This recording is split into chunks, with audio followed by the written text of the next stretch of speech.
హిందూ ధర్మ ప్రేక్షకులకు నమస్కారం. ఆయుష్ను పెంచే ఆయుర్వేదం కార్యక్రమానికి స్వాగతం. ఆయుష్ని కాపాడి వృద్ధి చేసే వైద్యం ఆయుర్వేదం. చాలామందికి ఒక అపోహ ఉంటుంది, ఈ ఆయుర్వేద మెడిసిన్ వాడటం వల్ల శరీరానికి ఉష్ణోగ్రత పెరిగి వేడి చేస్తుంది అనేసి. కాదు, ఈ ఆయుర్వేదంలో కూడా ఎన్నో అనారోగ్య సమస్యలకి పరిష్కారం కనుగొనబడింది అని నిరూపించారు ఆయుర్వేద నిపుణులు. మరి అసలు ఈ ఆయుర్వేదంలో ఎటువంటి సమస్యలకు ఏ పరిహారాలు ఉన్నాయి, ఇప్పుడు యువతలో వచ్చేటువంటి సమస్యలకి ఎలాంటి మందులు అందుబాటులో ఆయుర్వేదంలో ఉన్నాయి, ఇలాంటి తదితర అంశాల గురించి వివరించేందుకు మనతో ఉన్నారు డాక్టర్ కొండా పూర్ణ రాజేశ్వరి గారు. వారిని అడిగి మరిన్ని విశేషాలు తెలుసుకుందాం. నమస్కారం అమ్మా. నమస్తే అమ్మా. రాజేశ్వరి గారు, ఇప్పుడు ప్రతి ఒక్కరిలో వింటున్న సమస్య స్ట్రెస్, ఒత్తిడి. అనేక అనారోగ్య సమస్యలకి ఇది ఒక కారణంగా చెప్పబడుతూ ఉన్నారు మీలాంటి డాక్టర్స్ వాళ్ళు. అసలు ఈ స్ట్రెస్ అనేది ఎందుకు వస్తుంది, దీనివల్ల ఎలాంటి చెడు ఫలితాలు ఉంటాయి, ఎలాంటి అనారోగ్య సమస్యలు ఉంటాయి, దీని గురించి వివరించంటమ్మా ముందుగా. ఓకే, ఒత్తిడి అనేది మనం ఒక రకంగా చెప్పాలంటే తప్పించుకోలేని పద్మవ్యూహం లాంటిది. ఆ రోజుల్లో పద్మవ్యూహం మనం అర్జునుడి కుమారుడు వెళ్ళాడని చెప్పేసి అనుకుంటా బయటపడలేకపోయాడు. సేమ్ అదే పరిస్థితిలో ప్రతి యువత, ప్రతి యువకుడు, ప్రతి యువతి, ఇంచుమించు పేరెంట్స్ కూడా అందరూ కూడా ఒత్తిడిలో చిక్కుకుపోతున్నారు. ఒత్తిడితో చిత్తు అయిపోతున్నారు. చిత్తు కాగితం లాగా అయిపోతుంది జీవితం, చిత్తు అయిపోతుంది అనమాట మనసంతా కూడా. సో అందుచేత ఒత్తిడి అనేది చాలా పెద్ద భయంకరమైనదని WHO వరల్డ్ హెల్త్ ఆర్గనైజేషన్ వాళ్ళు హెచ్చరిస్తున్నారు. మీరు ఇప్పుడు కనుక సరైన జాగ్రత్త తీసుకోకపోతే ఒత్తిడితోటి యువతలో ముఖ్యంగా చాలా అనారోగ్య సమస్యలు వస్తున్నాయి. వాళ్ళ జీవితం అంతా కూడా పాజిటివ్ యాటిట్యూడ్ నుంచి నెగిటివ్ యాటిట్యూడ్ వెళ్ళిపోతుంది.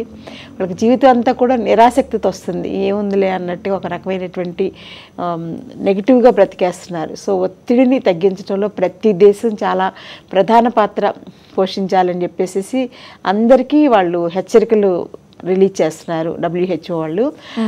ముఖ్యంగా మన భారతదేశం లాంటి డెవలపింగ్ కంట్రీస్లో ఎక్కువగా చూస్తున్నాం. నేపాల్, భారతదేశం ఇలాంటి కంట్రీస్లో ఎక్కువగా యువత ఎక్కువగా ఒత్తిడికి ఎక్స్పోజ్ అవుతున్నారు.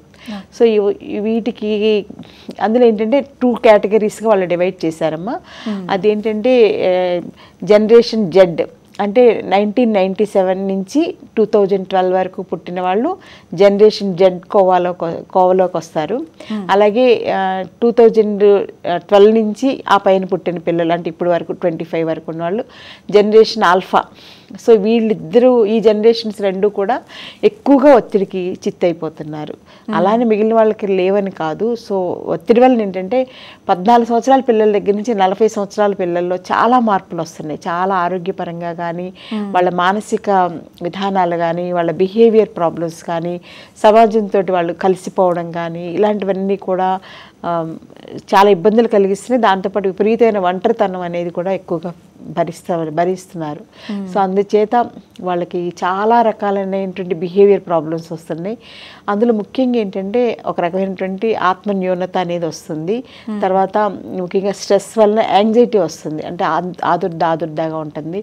థర్డ్ పాయింట్ ఏంటంటే డిప్రెషన్లో కూడా వెళ్ళిపోతున్నారు. సో డిప్రెషన్లోకి వెళ్ళిపోవడం వల్ల చాలా రకాలైనటువంటి జీవనశైలి వ్యాధులు, అంటే లైఫ్ స్టైల్ డిజార్డర్స్ అంటాం కదా, లైఫ్ స్టైల్ డిజార్డర్స్ పాత జనరేషన్ అంటే మాలాంటి జనరేషన్తో పోలిస్తే నెక్స్ట్ కమింగ్ జనరేషన్ అంటే 15 to 40 years బిలో వాళ్ళకి చాలా హెల్త్ ప్రాబ్లమ్స్ అసలు ఊహించినవి అంత చిన్న వయసులో వస్తాం అనేది చాలా బాధాకరంగా అనిపిస్తుంది.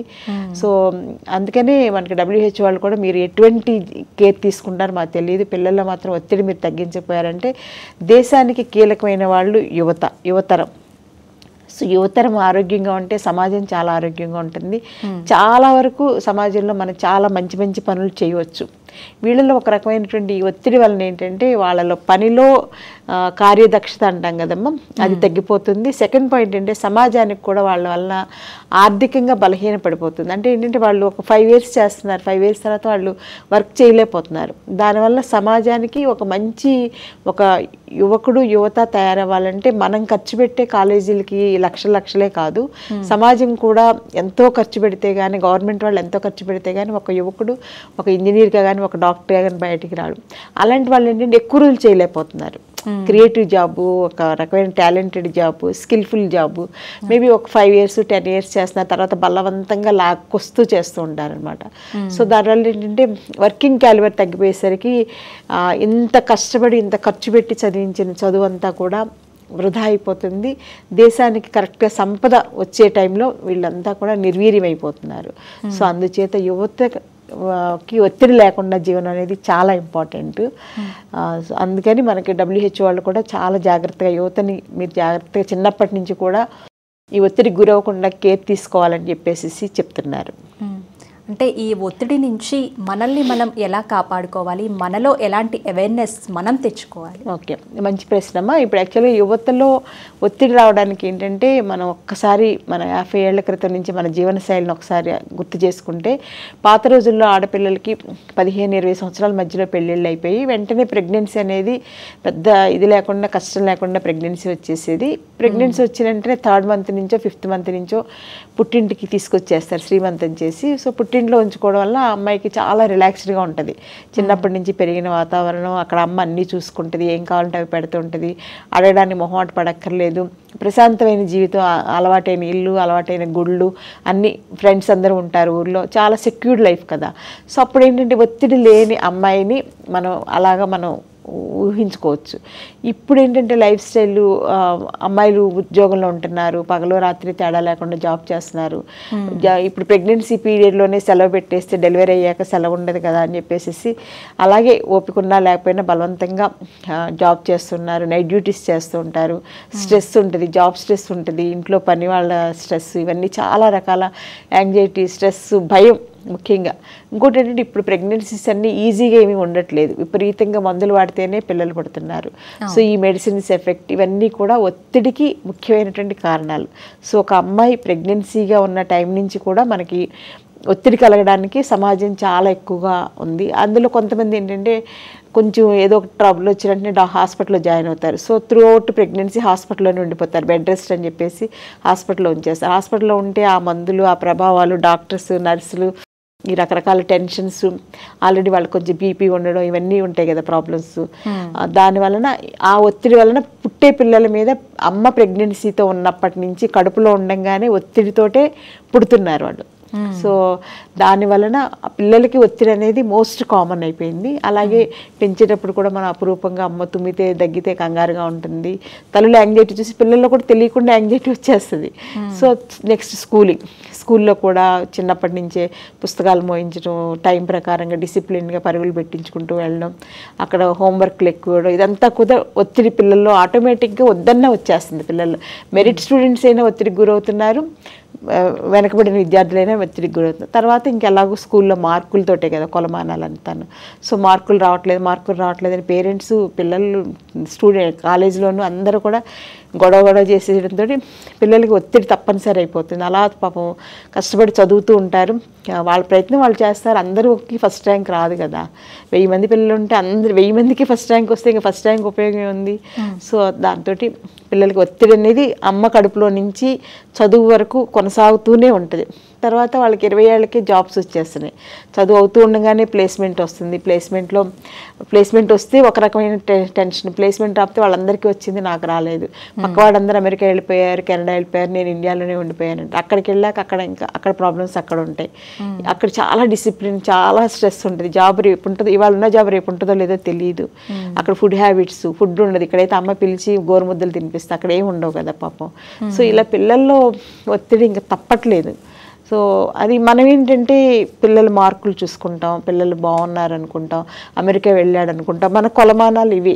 కానీ చాప కింద నీరులాగా ఈ ఒత్తిడి వలన పిల్లలు ఎంత నరిగిపోతున్నారు, పిల్లలకి ఎటువంటి రేపటి రోజున ఎలాంటి హెల్త్ ప్రాబ్లమ్స్ వస్తాయనేది మనం తెలుసుకోలేకపోవడం మన దురదృష్టం. ఇవన్నీ WHO వాళ్ళు చెప్తున్నారు కాబట్టి ఇప్పుడు ప్రజల్లోకి తప్పనిసరిగా ఒత్తిడిని తగ్గించేలాగా గవర్నమెంట్ నుంచే కొన్ని ప్రికాషన్స్ తీసుకోవడం తప్పనిసరి అని చెప్పేసి అందరూ తెలుసుకుంటున్నారు. ముఖ్యంగా ఏంటంటే ఈ ఒత్తిడి వలన ముఖ్యమైనటువంటి ప్రాబ్లమ్స్ ఏంటంటే జీవనశైలి వ్యాధి, లైఫ్ స్టైల్ డిజార్డర్స్. ఇవన్నీ కూడా మన హైదరాబాద్లోనే ఒక సర్వే, నేషనల్ సర్వే వాళ్ళు ఉన్నారు, హెల్త్ సర్వే వాళ్ళు ఉన్నారు.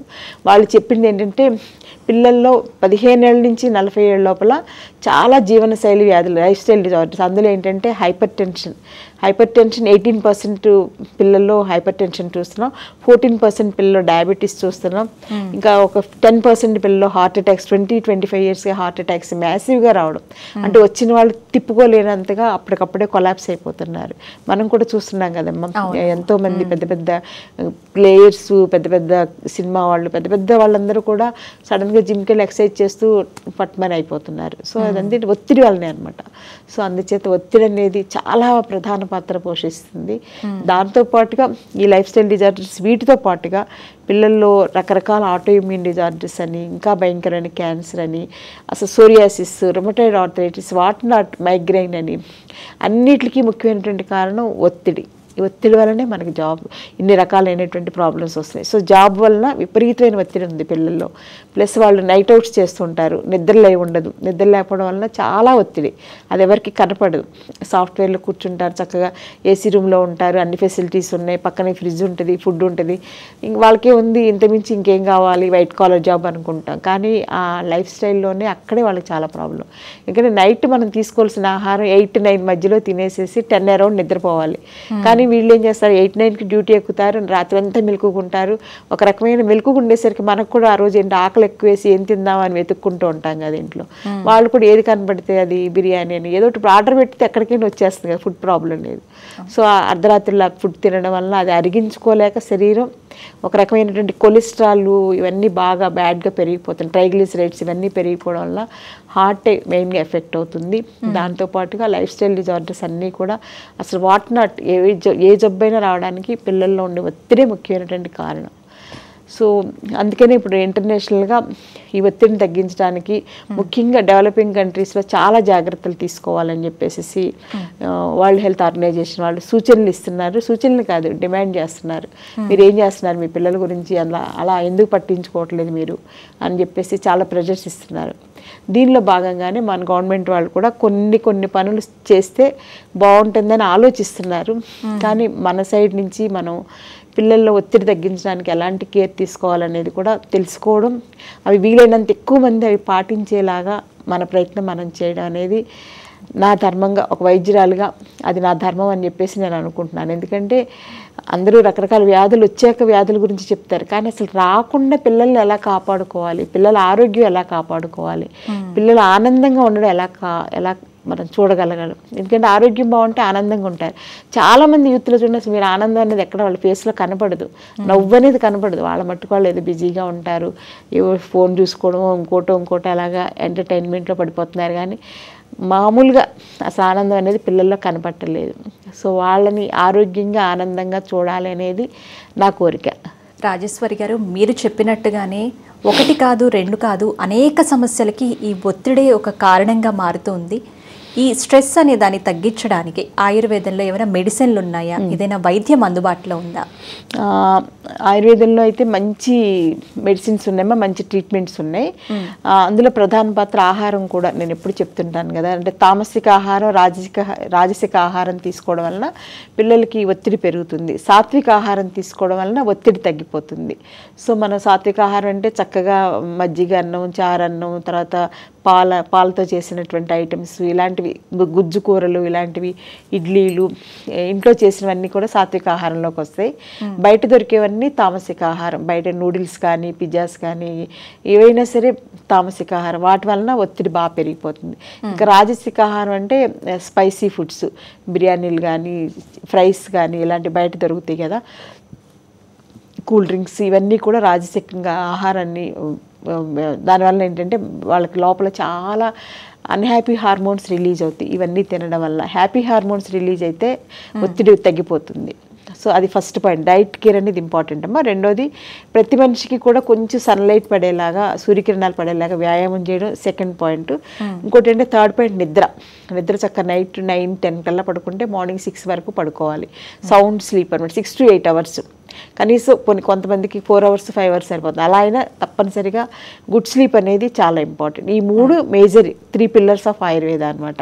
అంటే వీటిని 3 స్తంభాలు అంటారు. ఈ 3 చాలా ఇంపార్టెంట్. 4th పాయింట్ ఏంటంటే ఒత్తిడి తగ్గడానికి ఎటువంటి ఆయుర్వేదిక్ మెడిసిన్స్ ఉన్నాయంటే మంచి మంచి మెడిసిన్స్ ఉన్నాయమ్మా. బ్రాహ్మీతో చేసిన మెడిసిన్స్ ఉన్నాయి. బ్రాహ్మీ అంటే సరస్వతి ఆకు అందరికీ తెలిసిందే కదా. తర్వాత మానసమిత్రావటి అని చెప్పేసి మనసుకి రిలాక్స్ ఇచ్చేటువంటి ఫ్రెండ్లీ మెడిసిన్ అనమాట. మానసమిత్ర ఆ పేరులోనే ఉంది మానసమిత్ర. సో అది కూడా అందులో గోల్డ్ కూడా ఉంటాయి. సివియర్ కేసెస్కి గోల్డ్ అడ్వైజ్ చేస్తాం. ఒక మాదిరిగా ఉంటే మామూలు ట్యాబ్లెట్స్ సరిపోతాయి. అలాగే బ్రాహ్మీ సిరప్స్ ఉంటాయి. అవన్నీ బ్రాహ్మీని గోల్డ్తో కలిపి తయారు చేస్తుంటారు, స్వర్ణ బ్రాహ్మీ బట్టి అని చెప్పేసి అవి వాడుకోవచ్చు. దాంతోపాటుగా శిరోధార చికిత్సలు ఉంటాయి. ఆయుర్వేదిక్ బ్రాహ్మీ తైలం వీటితోటి ధారా చికిత్స ఇక్కడ పడేలాగా ఒక స్పెషల్ అరేంజ్మెంట్ ఉంటుంది పంచకర్మ హాస్పిటల్లో. దానివల్ల కూడా చాలా బాగా పనిచేస్తుంది. అలాగే బ్రాహ్మీతో చేసినటువంటి కషాయాలు, ఉసిరితో చేసిన కషాయాలు, ఇవన్నీ కలిపి కాంబినేషన్స్ రకరకాల వాళ్ళ పేషెంట్స్ కండిషన్ బట్టి వాళ్ళకున్న అదర్ ఎలిమెంట్స్ని బట్టి ధారాకి ఏ ఫార్ములేషన్ అయితే వాళ్ళకి సూట్ అవుద్దో అది సెట్ చేస్తాం. దాంతోపాటుగా ఇంకొక విశిష్టమైనది ఏంటంటే మన బాడీలో తెలియని ఉద్రేకం, తెలియని ఉద్వేగం, అంటే మానసిక ఒక రకమైనటువంటి ఎమోషనల్ ఇంబ్యాలెన్స్ వలన ఎక్కువ మందిలో ఒత్తిడి చూస్తుంటాం. అది లోపల నుంచి పోవడానికి ఆయుర్వేద పంచకర్మ చికిత్సలు, విరేచన కర్మ, వస్తి కర్మ ఉంటాయి. సో అవి కూడా చేస్తే జస్ట్ సింపుల్ కోర్సెస్, ఒక 5 days కోర్సు, 7 days కోర్సెస్ అలా చేయించుకుంటే ఒత్తిడిని చాలా వరకు మనం నియంత్రించుకోవచ్చు. దాంతోపాటుగా యోగా చాలా అద్భుతంగా పనిచేస్తుంది. సో ఉదయం సూర్య నమస్కారాలు ఎండ తగిలేలా చేస్తే మనం సగానికి సగం జబ్బులు రాకుండా మనల్ని మనం కాపాడుకోవచ్చు. అంటే వెయిట్ కానీ, ఓవర్ వెయిట్ కానీ, లేకపోతే ఇలాగా యాంగ్జైటీ వలన కానీ, డిప్రెషన్ వలన కానీ, ఒత్తిడి వలన కానీ ఇబ్బంది పడుతుంటాం కదా. అవన్నీ రాకుండా పొద్దున్నే ఒక్క 6 to 12 rounds సూర్య నమస్కారాలు జస్ట్ ఒక 20 minutesలో అయిపోతుంది. అవి చేసుకోగలిగితే బ్రహ్మాండంగా మనం అన్ని జబ్బులు తగ్గించుకోవచ్చు. సింపుల్ రెమెడీ అనమాట. దాని తర్వాత ఏంటంటే ప్రాణాయామ సెషన్స్ ఉంటాయి. భ్రామరీ ప్రాణాయామ, ఇలాంటి భ్రామరీలోనే అడ్వాన్స్డ్ ఉంటాయన్నమాట పిల్లల్లో ఒత్తిడి తగ్గడం కోసం. అవి కూడా ఇప్పుడు మన స్కూల్స్లో ప్రమోట్ చేయాలని గవర్నమెంట్ వాళ్ళు చూస్తున్నారు. ప్రతి స్కూల్లోనూ యోగాని కంపల్సరీగా చేయాలి. మొన్న కూడా మనకి నరేంద్ర మోడీ గారు మన ఆంధ్ర వచ్చి చక్కగా ఇది చేశారు కదా, యోగాంధ్ర అని చెప్పేసి స్పెషల్ ఈవెంట్ చేశారు గిన్నిస్ బుక్ ఆఫ్ వరల్డ్ రికార్డులోకి. అంటే ఇంటర్నేషనల్గా మనం యోగాకి ఒక స్టాండర్డ్, ఇండియా అంటే భారతదేశం అంటే ఒక స్టాండర్డ్ అనమాట. సో ఆ ప్లేస్ని మనం సంపాదించుకోగలిగాం. దానితోటే మనం పిల్లల్లో యూత్లో ఒత్తిడి ప్రభావం లేకుండా కాపాడుకోవచ్చు. అది ఈజీ. ఇప్పుడు ఆయుర్వేదం అంటే మా దగ్గరికి రావాలి, చేయించుకోవాలి, ఇవన్నీ కొంచెం ఇబ్బందులు ఉంటాయి. యోగా అంటే ఒక్కసారి స్కూల్లో నేర్చుకుంటే లైఫ్ లాంగ్ వాళ్ళు ఎవరు అక్కర్లే, ఎవరింట్లో వాళ్ళు జస్ట్ అలా మ్యాట్ వేసుకుంటారు, చేసేసుకుంటారు, ఎవరితోటి పని ఉండదు. హ్యాపీ. వర్షం వచ్చినా ఇంట్లో చేసుకోవచ్చు, వర్షం రాకపోతే ఆరుబయట చేసుకోవచ్చు. చాలా ఈజీ కదా. సో వాకింగ్కి వెళ్ళాలంటే వర్షం వస్తే ఎగ్గొడదామని చూస్తుంటాం. యోగా అయితే ఎగ్గొట్టడానికి ఛాన్స్ లేదు. అందుచేత yoga is the best remedy. నేను ఒక ఆయుర్వేద యోగా స్పెషలిస్ట్గా యోగాని ఫస్ట్ ఎవరికైనా సరే నేను సజెస్ట్ చేస్తాను, పిల్లలకి ముఖ్యంగా. కాంట్బట్ అయినప్పుడు ఒక స్టేజ్ వచ్చేసాక ఆయుర్వేదం తప్పనిసరిగా వాళ్ళకి అడాప్ట్ చేయాల్సిందే. ఆయుర్వేదతోటే చాలా బాగుంటుంది పంచకర్మ చికిత్సలతోటి. తర్వాత వాళ్ళకి మెయిన్గా పిల్లల్లో ఈ ఒత్తిడికి ముఖ్యమైనటువంటి కారణాలు అంటే లవ్ అఫైర్స్ ఫెయిల్ అవ్వడం, ఒక రకమైనటువంటి ఒంటరితనం, ఒక రకంగా మోసపోవడం, ఇవన్నీ చాలా జరుగుతుంటాయి కదా లైఫ్లో. అవి సరిపెట్టుకోలేరు. మనం ఏంటంటే పాత రోజుల్లో ఒక రోజు ఫీల్ అవుతాం, రెండో రోజుకి అని దులిపేసుకుని మళ్ళీ మామూలు అయిపోయేవాళ్ళం. అవుతూనే ఉన్నాం.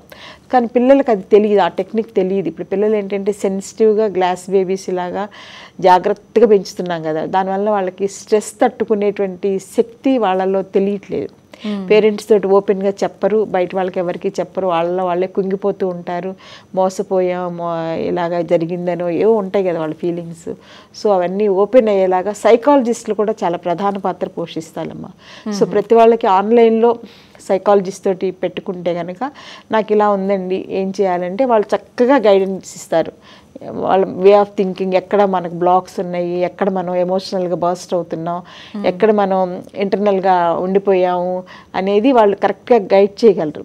సో దాంతో మన మైండ్ అలా క్లారిటీ వచ్చేస్తుంది అనమాట. సంథింగ్ రాంగ్ ఎక్కడ ఉందనేది మనకి బ్లాక్స్ క్లియర్ అయిపోతాయి. కాబట్టి ప్రతి స్కూల్లోనూ సైకాలజిస్ట్ కన్సల్టేషన్ అనేది ఉండాలి. ప్రతి ఆఫీస్లోనూ సైకాలజిస్ట్ కన్సల్టేషన్ అనేది ఉంటే యూత్లో చాలా వరకు మనకి సమస్యలు తగ్గించుకోవచ్చు. వాళ్ళకి ఎప్పుడైతే ఇవన్నీ తగ్గిపోతుందో ఆటోమేటిక్గా వాళ్ళకు ఉన్నటువంటి ఒత్తిడి వలన వచ్చే వ్యాధులు ఏంటనేది చూసుకుంటే ఒబెసిటీ కూడా ఒత్తిడి వల్లనే వస్తుంది, డయాబెటీస్ ఒత్తిడి వలన వస్తుంది, హైపర్ టెన్షన్ ఒత్తిడి వలన వస్తుంది, సోరియాసిస్ వస్తుంది, రొమటైడ్ ఆర్థరైటిస్ వస్తుంది, ఈవెన్ ఎలపేషియా అని చెప్పేసి పేను కొరుకుడు అంటాం కదా, అది కూడా పిల్లలకి ఒత్తిడి వలన వస్తుంది, బట్టతలు కూడా ఒత్తిడి వలన వస్తుంది, ఇంకా మెడ అరిగిపోవడం, నడుము అరిగిపోవడం, ఇవన్నీ కూడా ఒత్తిడి వలన వస్తుంది జబ్బులు. సో ఈ రోజుల్లో వచ్చే వ్యాధులన్నీ సైకోసమాటిక్ అనమాట. సో వీటిని తగ్గించుకోవడానికి ఆయుర్వేద, యోగా, సైకాలజిస్ట్ అనేది మంచి కాంబినేషన్. అలాగే తల్లిదండ్రులు కూడా చాలా జాగ్రత్తగా పిల్లల్ని గమనిస్తూ ఉండాలి. అలానే వాళ్ళు గమనించిందంతా పిల్లలతో చెప్పినా వాళ్ళు ఒంటరితనంతో ముడుచుకుపోతారు. నేను నావన్నీ తెలిసిపోయినాయి వీళ్ళకి అనే ఒక రకమైన ఫీలింగ్ కలుగుతుంది. అందుకని తల్లిదండ్రులు కూడా చాలా తెలివిగా చక్కగా ట్యాకిల్ చేస్తే అసలు అది పెద్ద ప్రాబ్లం ఏం కాదు. మళ్ళీ మనం చక్కగా ఈ జబ్బులన్నీ రాకుండా మన పిల్లల్ని కాపాడుకోవచ్చు. ప్లస్ ఇప్పుడు 30s 40sలో ఉన్న పిల్లలతో ఇంకో ప్రాబ్లం ఏంటంటే వాళ్ళ పిల్లలకి ఇంకా ఎక్కువగా ఒత్తిడి రావడానికి, రకరకాల జబ్బులు రావడానికి అవకాశం ఉంది. కాబట్టి వాళ్ళని కూడా మనం కాపాడుకోవాలంటే ఈ పిల్లల్ని మంచిగా ఒత్తిడి లేని జీవితంలో వాళ్ళు ఉండేలాగా, వాళ్ళు ఆనందంగా ఆరోగ్యంగా ఉండగలిగితే ఆ నెక్స్ట్ జనరేషన్ కూడా బాగుంటుంది. అలాగే ఇందులో ఇంకొక ఇంపార్టెంట్ పాయింట్, ప్రెగ్నెన్సీ గురించి. ప్రెగ్నెన్సీ టైంలోనే ఒత్తిడి అనేది వస్తుంది అనుకున్నాం కదా, ప్రెగ్నెన్సీ టైంలో కూడా ఒత్తిడి తగ్గేలాగా చక్కగా యోగాలో మంచి మంచి ఆన్లైన్ క్లాసెస్ ఉన్నాయి. ఆ క్లాసెస్ కూడా అమ్మాయిలందరూ కూడా అటెండ్ అయ్యి, ఇంట్లో వాళ్ళు కూడా, భర్తలు కూడా అటెండ్ అవ్వాలి. ఎందుకంటే భార్యని కొంచెం జాగ్రత్తగా చూసుకోవాల్సింది ఫస్ట్ భర్తే. కాబట్టి అమ్మాయి ఎక్కడ ఒత్తిడి ఫీల్ అవుతుందో ఒత్తిడి లేకుండా చూసుకుంటే డెఫినెట్గా మంచి పిల్లలు పుట్టడానికి అవకాశం ఉంది. అలాగే డెలివరీ కూడా నార్మల్ డెలివరీ అవడానికి అవకాశం ఉంది, సిజేరియన్ లేకుండా. సో ఒత్తిడిని నియంత్రించుకుంటే మనం అందమైనటువంటి పిల్లల ఆరోగ్యకర, ఆనందకర జీవితంతో పాటుగా దేశానికి పట్టుకొమ్మలేని పిల్లల్ని దేశ భవిష్యత్తు కోసం, దేశ అభివృద్ధి కోసం మనం చూడగలం. రాజేశ్వరి గారు ఇంతకుముందే చెప్పారు, ఈ స్ట్రెస్ వలన హెడేక్ కావచ్చు, లేదంటే బాల్ హెడ్ కావచ్చు, హార్ట్ అటాక్స్ కావచ్చు, బీపీ కావచ్చు, షుగర్ కావచ్చు, ఇలాంటివి మనకి ప్రధానంగా కనిపిస్తూ ఉంటాయి. కనిపించకుండా లోపల లోపల హెల్త్ని ఇంకా పాడు చేసేటువంటి సమస్యలు ఏమైనా ఉన్నాయా ఈ స్ట్రెస్తో? ఆ వ్యాధి వచ్చాకే మనకు తెలుస్తుందమ్మా. అది ఇంత భయంకరమైన వ్యాధులకి మన పిల్లలు లోన్ అవుతున్నారంటే ఎవరైనా సరే భయపడతారు. దానికి కారణం ఒత్తిడిని తెలుసుకున్నాక అరే మన వల్లనే పిల్లల జీవితం ఎలా అయిపోయిందని అదొక బాధగా ఉంటుంది. సో అందుకని ఏంటంటే ఇప్పుడు హార్ట్ అటాక్ సడన్గా వస్తే మనకు ముందు నుంచి తెలియదు కదా, సడన్గా హార్ట్ అటాక్ వచ్చేస్తుంది. అలాగే ఇప్పుడు ఆటో ఇమ్యూన్ డిజార్డర్స్ కూడా యూత్లో మోస్ట్ కామన్గా చూస్తున్నాం. ఎన్ని వందల ఆటో ఇమ్యూన్ డిజార్డర్స్ ఉన్నాయి, వాటికి కూడా ఒత్తిడి ముఖ్యమైనటువంటి కారణం.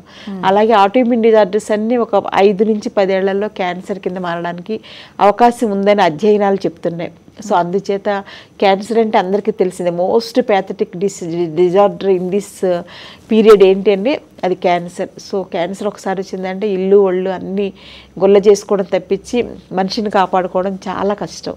సో వీళ్ళు చక్క చిన్నప్పటి నుంచి 4 అంకెల జీతంలోనూ 5 అంకెల జీతంలోనూ ఉంటున్నారు. కానీ అవన్నీ అమ్ముకున్నా కూడా ప్రాణం కాపాడుకోలేని స్థితిలో ఉండబోతున్నారు నేటి యువత. అందుకని కొంచెం ముందుగా గైడ్ చేస్తే డెఫినెట్గా ఇప్పటి నుంచి యువత కనుక నాకు ఒత్తిడి వద్దు, నా ఆరోగ్యం బాగుండాలి, నా జాబ్ నేను బాగా చేసుకోవాలి, నా కుటుంబంతో నేను ఆనందంగా ఉండాలి అని వాళ్ళు డిసైడ్ అయితే ఇప్పుడు నేను చెప్పిన సూచనలన్నీ వాళ్ళు పాటించవచ్చు. అవసరమైనప్పుడు డాక్టర్స్ని కాంటాక్ట్ చేయొచ్చు, లేకపోతే వాళ్ళ మట్టుకు వాళ్ళు కొంతవరకు ట్రై చేయొచ్చు. మంచి ఆహారం తీసుకుంటూ, మంచి యోగా చేసుకుంటూ, ప్రాణాయామ చేసుకుంటూ, సైకాలజిస్ట్ తోటి కాంటాక్ట్లో ఉంటే 50% అక్కడ తగ్గిపోతుంది. ఇంకా మిగిలిన 50% ఆయుర్వేద డాక్టర్స్ కానీ, యోగా డాక్టర్స్ కానీ డెఫినెట్గా హెల్ప్ చేస్తారు. డెఫినెట్గా వాళ్ళ జీవితాన్ని మళ్ళీ చక్కగా ఆనందంగా ఉండేలాగా, ఆరోగ్యంగా ఉండేలాగా చూసుకోవచ్చు. సో అన్నీ వదిలేసైనా ఆరోగ్యం ముఖ్యం అని చెప్పేసి ఆయుర్వేదం చెప్తుంది. సో మనం ఏంటంటే ఆరోగ్యం ఒక్కటి వదిలేసి అన్నిటి వెనకాల పరుగులు పెడుతున్నారు, ముఖ్యంగా యువత.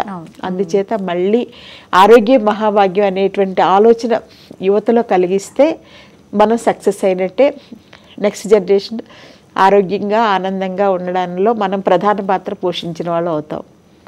రాజేశ్వరి గారు, మీరు అన్నట్టుగానే చాలా మందిలో ఈ స్ట్రెస్, ఒత్తిడి అనే సమస్యను మనం వింటూ ఉంటాము. దానివల్ల కలిగే అసలు ఎలాంటి సమస్యలు వస్తూ ఉంటాయి, దీనికి ఎలాంటి పరిష్కారాలు ఉన్నాయి, ఆయుర్వేదంలో ఎలాంటి మెడిసిన్ అందుబాటులో ఉంది, దీని అన్నిటి గురించి చక్కని వివరణ ఇచ్చారమ్మా. ధన్యవాదములు. Thank you.